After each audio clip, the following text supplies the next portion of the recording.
Hey guys, and welcome back to another video on my channel. Today's video is going to be the last video in the cryptid series this month on this channel.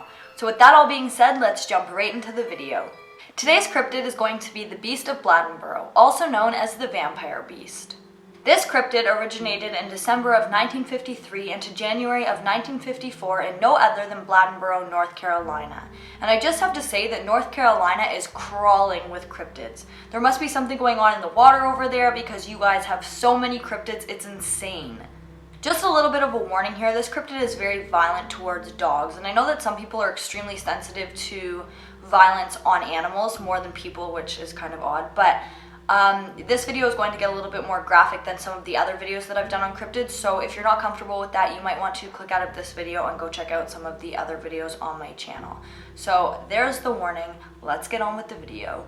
The first believed incident with the Beast of Bladenboro occurred on December 29th, 1953 in Clarkton, North Carolina, which is about 8 miles outside of Bladenboro. A dog was killed on that day by what witnesses described as being a 5-foot-long, sheer black creature. On December 31st, 1953, a man by the name of Johnny Vase went out to check on his dogs and found that outside of their kennel there was a significant amount of blood, and on the inside of their kennel he found his 2 dogs deceased. In Johnny's words, he said that his 2 dogs were torn into ribbons and completely crushed. But on top of all of that, Johnny had wrapped his dogs up and put them behind the house to bury them the next day, and the creature had come back and actually taken the dogs' bodies. So this creature actually returned to the scene and took the dogs, and then they were never found ever again. On January 1st, 1954, 2 more dogs were found killed at Woody Storm's farm, and witnesses described one of them as being sort of eaten up. On January 2nd, 1954, another man by the name of Gary Callahan had called into police to report that one of his dogs had been killed. On January 3rd, 1954, 2 more dogs were found killed, and one of the dogs had its jaw completely shattered and its tongue was completely torn off. That is when the chief of police at this time decided to take this matters into his own hands and do an autopsy on the dogs. And he had said that when the autopsy was done, there was no more than 2 drops of blood found inside the dog. And that is where this beast gets the name the Vampire Beast. Some of the other dogs that were believed to have been killed by this creature had their tongues completely ripped out and the tops of their ears gnawed off. There was also other animals that were believed to have been killed by this creature, including hogs, goats, and rabbits, and all of these animals were killed in a similar manner. Many of the people who found these animals after they had been killed by this creature described them as being completely flattened, like something had run them over. They were just absolutely completely flat. A man by the name of Malcolm Frank reported seeing the creature crossing the street in front of his house, and he described the creature as being about 4 feet long and extremely bushy.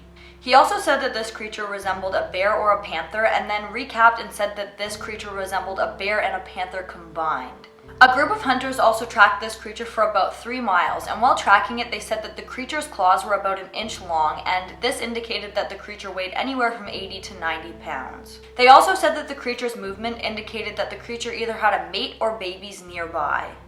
On the early mornings of January 5th, 1954, the chief of police actually witnessed this creature attacking a dog. And luckily, the dog fought back and got away this time. And the dog ran off into the forest, but unfortunately, they never were able to find the dog again. But after this encounter, the police decided to follow the creature's tracks, and they actually said that at the time there was 2 sets of tracks, and one of them was much smaller than the other, suggesting that this could have been a mom or a dad and a baby. Later on that day, another resident of Bladenboro heard her dogs crying and ran to her porch to see what was going on. And that is when she witnessed the Beast of Bladenboro attacking one of her dogs.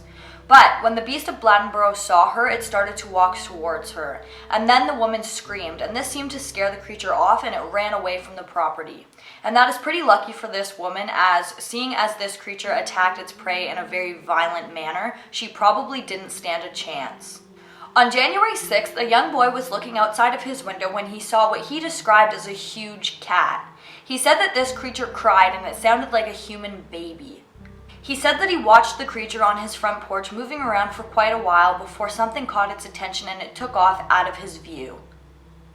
The attacks and encounters with the Beast of Bladenboro only lasted for exactly 10 days, and then they abruptly stopped, and no other animal was found killed in the manner that the Beast of Bladenboro killed its prey, and there was no sightings of this creature ever again.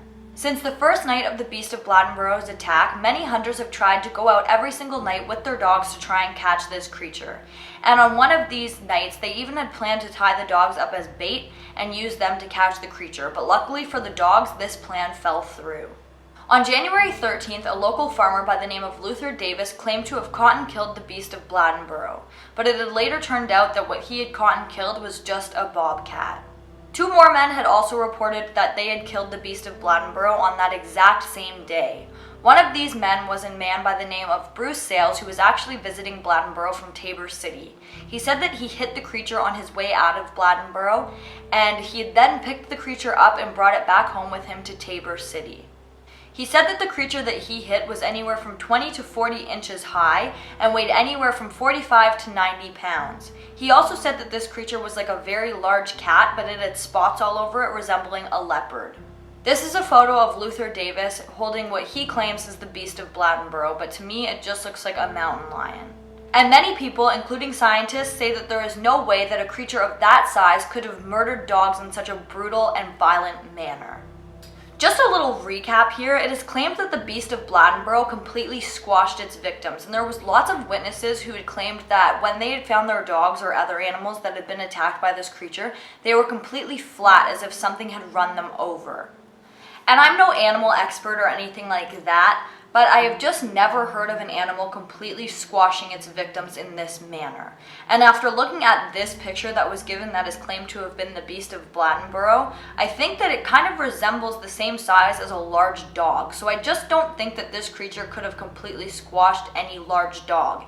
And I think to accredit a bobcat to have been able to do this just seems a little bit far-fetched to me. But if, like they say, that this creature was a mom or a dad with its babies, this could be the baby one of that creature, and there could be a much large one still out there somewhere today. I'm not exactly sure what I think about this creature, as I think that it has some very odd properties to it, like squashing its victims and draining them completely of its blood, but I also think that this victim could be accredited to a bobcat in some sense.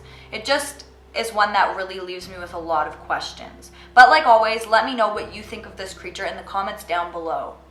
If you like this video, don't forget to give it a big thumbs up and also turn on that notification bell so you don't miss another video, and don't forget to subscribe.